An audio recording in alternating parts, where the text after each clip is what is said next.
Muzaffarabad election commission के नताइज ताखीर का शिकार, पीटीआई की जीत की खबर आते ही इलेक्शन कमीशन के ताखीरी हरबे हतमी नताइज कल तक ही दे सकेंगे। सेक्रेटरी इलेक्शन कमीशन तारीख की वजह दूर दराज इलाकों से नताइज देर से पहुंचने की बता रहे हैं। Chief election commission Azad Kashmir के नताइज सुनाकर इलेक्शन कमीशन से रवाना हो गए। आपको अहम खबर से आगाह कर रहे हैं कि मुजफ्फराबाद इलेक्शन कमीशन के नताइज ताखीर का शिकार हैं। पीटीआई की जीत की खबर आते ही इलेक्शन कमीशन के ताखीरी हरबे सामने आने लगे।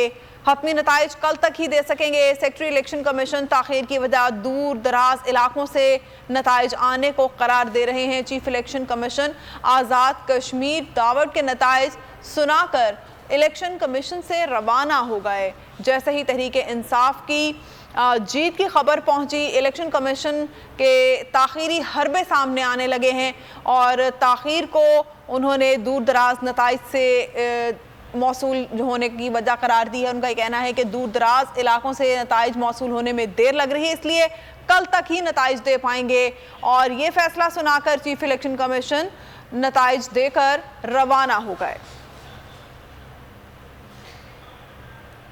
इस बारे में तफसीलात जानते हैं बोल न्यूज़ के नुमाइंदे अलादिता से। अलादिता, आगाह कीजिएगा किन किन इलाकों से नताइज मौसूल हो। जी बिल्कुल, बल्दियाती इलेक्शन मुजफ्फराबाद के आज हुए। मुजफ्फराबाद डिवीज़न के जिनमें 3 ज़िला हैं। एक मुजफ्फराबाद का ज़िला है और उसके साथ झेलम वैली का ज़िला है और नीलम वैली का ज़िला है। अभी तक जो नताइज आए हैं वो मुजफ्फराबाद ज़िला के आए हैं जो म्यूनसिपल कॉरपोरेशन के हैं, लेकिन झेलम वैली और नीलम वैली दूर दराज इलाकों के अभी तक नताइज मौसूल उस तरह नहीं हुए। प्रोसेस स्लो इनका जा रहा है, नताइज तखीर का शिकार हैं। और पहले ये सुनने में आ रहा था कि झेलम वैली से पीटीआई की जीत हो रही है, लेकिन तब से ये इलेक्शन जो नताइज हैं वो तखीर का शिकार हो गए हैं। और ये इलेक्शन चीफ इलेक्शन कमिश्नर भी 9 बजे के करीब आए और उन्होंने 2 नताइज सुनाए और वो वापस रवाना हो गए। अभी तक ये नताइज हमारी अभी कुछ देर पहले भी जो सेक्रेटरी इलेक्शन कमीशन है उनके साथ बात हुई तो उनका ये कहना है कि ये नताइज हम कल तक ही दे सकेंगे, क्योंकि नताइज जो जब हतमी नताइज होंगे, जो सरकारी नताइज होंगे, वो इलेक्शन कमीशन देगा तो उन्हीं को कंसीडर किया जाएगा। लेकिन अभी थोड़ी देर पहले हमारी उनसे बात हुई तो उनका यही कहना है कि ये नताइज हम कल तक दे सकेंगे। जी अच्छा, ये बताइएगा अलादिता कि एक तो ये कि ताखीर की वजह क्या है, दूसरा ये बताइएगा कि कितने ऐसे इलाके हैं जिनसे नताइज मौसूल नहीं हो सके। जी बिल्कुल, इसमें नीलम के इलाके हैं जो दूर दराज का इलाका है, ज़िला नीलम का इलाका है, और उसके साथ साथ झेलम वैली का इलाका है जहाँ लीपा के इलाके, रेशिया के इलाके, चनारी चकोठी, ये दूर दराज के इलाके हैं जिनके नताइज अभी तक वो तखीर का शिकार हैं। और ये कल रात गए तक शायद चलते रहे और या सुबह देर पहले हमारी बात हुई तो उनका ये कहना है कि ये दूर दराज इलाके होने की वजह से ये तखीर का शिकार हैं और ये मुकम्मल हम कंपाइल करके कल ही इनका नताइज दे सकेंगे।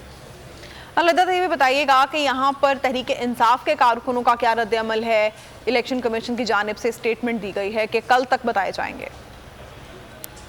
जी बिल्कुल, इसमें जो नताइज आए सामने और जो रिज़ल्ट हमने देखा वार्ड नंबर 8 का हमने देखा, जिसमें ये पीटीआई के एक मर्दाना वार्ड में उन्होंने जीते तो उन्होंने जश्न मनाया, लेकिन ख़वातीन की वार्ड में उनकी हार हुई। और इसी तरह मुजफ्फराबाद के जो मुख्तलिफ वार्ड्स हैं उनके नताइज जो हैं उसमें जो गैर हतमी नताइज हैं उसके मुताबिक पीटीआई 2nd नंबर पर जा रही है। और ये बाकी अजला में भी ये लग रहा है कि इसी तरह झेलम वैली से जिस तरह पीटीआई की सीटें 9 सुनने में आ रही थी कि 9 से वो जीत चुकी है, लेकिन अभी तक तखीर का शिकार हैं, जिस वजह से अब ये कहा जा सकता है कि तखीर होने की वजह, रात होने की वजह, सुबह रिज़ल्ट कुछ भी हो सकते हैं, जिस वजह से पीटीआई के जो कारकुन हैं उनमें भी तशवीश पाई जाती है। और सेक्रेटरी इलेक्शन कमीशन का कहना है कि ये हम दूर दराज इलाकों की वजह से, उनकी तरफ से ये कहा जा रहा है कि दूर दराज इलाकों की वजह से ये तखीर का शिकार हैं, लेकिन पीटीआई के जो कारकुन हैं उनकी वजह से उनका ये कहना है कि ये कुछ भी नताइज सुबह तब्दील हो सकते हैं, कुछ भी हो सकता है। और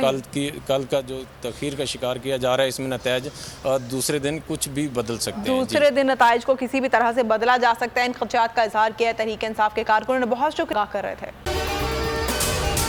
अगर आपको ये वीडियो पसंद आई है तो हमारे चैनल को सब्सक्राइब करें और बेल आइकन को प्रेस करें। आप ये समझें, ये जो हक है ना, हक पे खड़े रहना और हक को बोलना, ये दूर से लगता है तन्हा हो गए लोग। आप खान साहब को देखें, तन्हा दिखाई देने, सारी जमातें मिलकर उनके खिलाफ हैं, लेकिन आज भी पाकिस्तान की आवाम उस हक की आवाज़ के पीछे जो है 80% से ज़्यादा आवाम उनके साथ है। सेम एग्जैक्टली इसी तरीके से बोल की कहानी है भाई, बिल्कुल अलग आपको तन्हा दिखाई देगा, हर जगह आपको खड़ा हुआ नजर आएगा, हटेगा नहीं किसी चीज़ से। और उसके साथ भी 80% आवाम अगर आज आप देखें तो उसे बोल दिख रही है। जाली केस है ना, ये हम पे उस वक्त बनाए गए थे जब हुकूमत यही थी, इन्हीं लोगों की हुकूमत थी ना। और ये जाली केस, इनको मैं नहीं कह रहा इस केस को जाली केस, इनको पाकिस्तान में क्या पूरी दुनिया में एक ऐसा शिकायत कुंदा नहीं मिला, एक ऐसा कंप्लेनेंट नहीं मिला जिसने ये कहा हो कि हमारे साथ फ्रॉड हुआ है। तो ये खुद ही बन गए कंप्लेनेंट और ये खुद ही इन्होंने खुद ही इन्वेस्टिगेशन की, उसकी खुद ही तफ्तीश भी की, यानी कि कंप्लेनेंट भी है, इन्वेस्टिगेशन ऑफिसर भी है। और इन द एंड इन्होंने फिर उसके बावजूद ये कोर्ट में जमा कराया कि जी ये केस जाली केस था और इसमें किसी किस्म जो कुछ एग्जैक्ट कर रहा था सब लीगल। ये मेरी बात नहीं है, ये इनके इन्वेस्टिगेशन ऑफिसर की बात। सबसे ज्यादा व्यूज और सबसे ज्यादा रेटिंग के साथ बोल आज भी रहा नंबर 1 पर। सब्सक्राइब करें और बेल दबाएं ताकि कोई खबर रह न जाए।